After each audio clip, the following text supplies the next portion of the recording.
After the battle, the victorious army moved on to Jalapa, where it was in a beautiful, productive, and healthy country, far above the fevers of the coast. Jalapa, however, is still in the mountains, and between there and the Great Plain, the whole line of the road is easy of defense. It was important, therefore, to get possession of the great highway between the seacoast and the capital up to the point where it leaves the mountains before the enemy could have time to reorganize and fortify in our front. Worth's division was selected to go forward to secure this result. The division marched to Perot on the Great Plain, not far from where the road debouches from the mountains. There is a low, strong fort on the plain in front of the town, known as the Castle of Perot. This, however, offered no resistance and fell into our hands with its armament. You are listening this book at VolantLife Radio. General Scott, having now only 9 or 10,000 men west of Vera Cruz, and the time of some 4,000 of them being about to expire, a long delay was the consequence. The troops were in a healthy climate, and where they could subsist for an indefinite period, even if their line back to Vera Cruz should be cut off. It being ascertained that the men whose time would expire before the city of Mexico could possibly fall into the hands of the American army would not remain beyond the term for which they had volunteered, the commanding general determined to discharge them at once, for a delay until the expiration of their time would have compelled them to pass through Vera Cruz during the season of the vomito. This reduced Scott's force in the field to about 5,000 men. Early in May, Worth, with his division, left Perot and marched on to Puebla. The roads were wide and the country open except through one pass in a spur of mountains coming up from the south, through which the road runs. Notwithstanding this, the small column was divided into 2 bodies, moving a day apart. Nothing occurred on the march of special note, except that while lying at the town of Amazoc, an easy day's march east of Puebla, a body of the enemy's cavalry, 2,000 or 3,000 strong, was seen to our right, not more than a mile away. A battery or 2, with 2 or 3 infantry regiments, was sent against them, and they soon disappeared. On the 15th of May, we entered the city of Puebla. General Worth was in command at Puebla until the latter end of May, when General Scott arrived.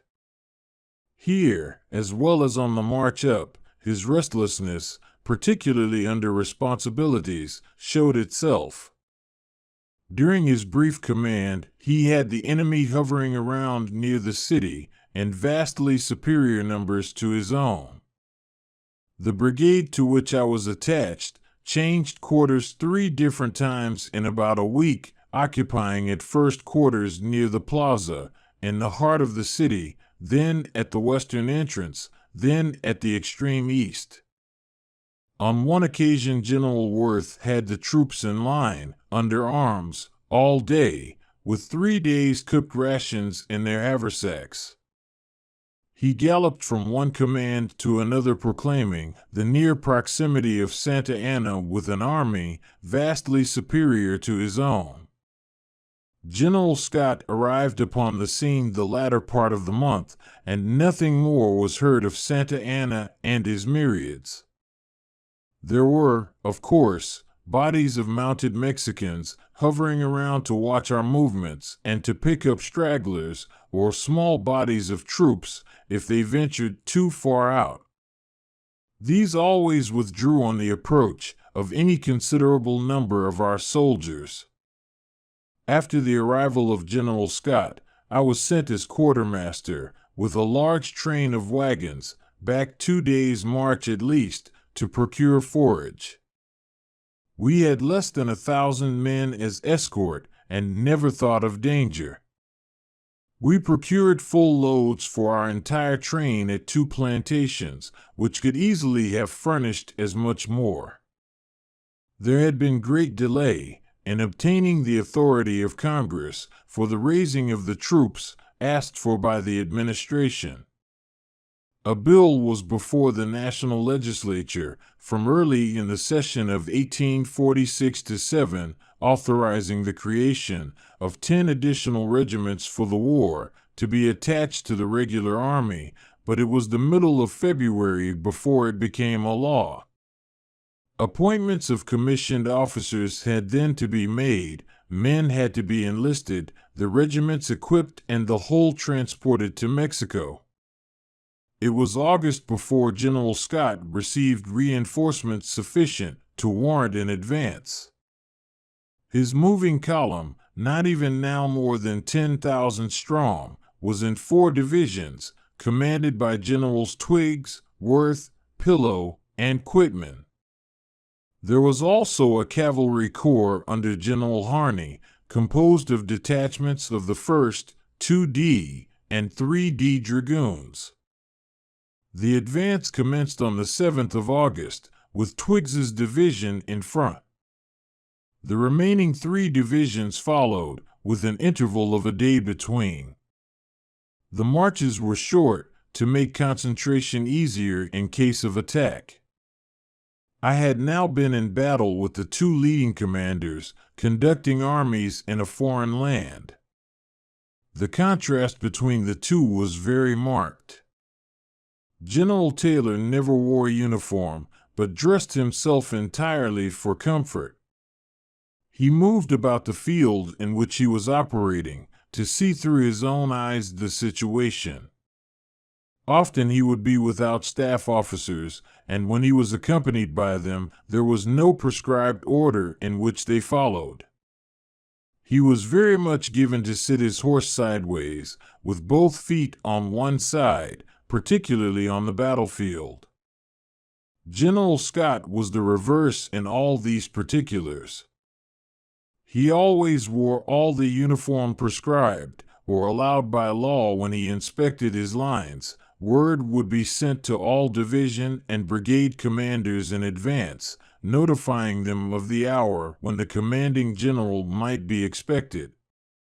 This was done so that all the army might be under arms, to salute their chief as he passed. On these occasions he wore his dress uniform, cocked hat, aiguillettes, saber, and spurs. His staff proper, besides all officers constructively on his staff, engineers, inspectors, quartermasters, etc., that could be spared, followed, also in uniform and in prescribed order. Orders were prepared with great care and evidently with the view that they should be a history of what followed.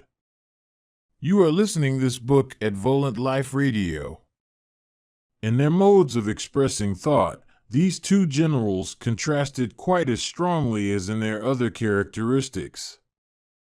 General Scott was precise in language, cultivated a style peculiarly his own, was proud of his rhetoric, not averse to speaking of himself, often in the 3rd person, and he could bestow praise upon the person he was talking about without the least embarrassment. Taylor was not a conversationalist, but on paper he could put his meaning so plainly that there could be no mistaking it. He knew how to express what he wanted to say in the fewest well-chosen words, but would not sacrifice meaning to the construction of high-sounding sentences. But with their opposite characteristics, both were great and successful soldiers, both were true, patriotic, and upright in all their dealings. Both were pleasant to serve under. Taylor was pleasant to serve with. Scott saw more through the eyes of his staff officers than through his own. His plans were deliberately prepared and fully expressed in orders. Taylor saw for himself and gave orders to meet the emergency without reference to how they would read in history.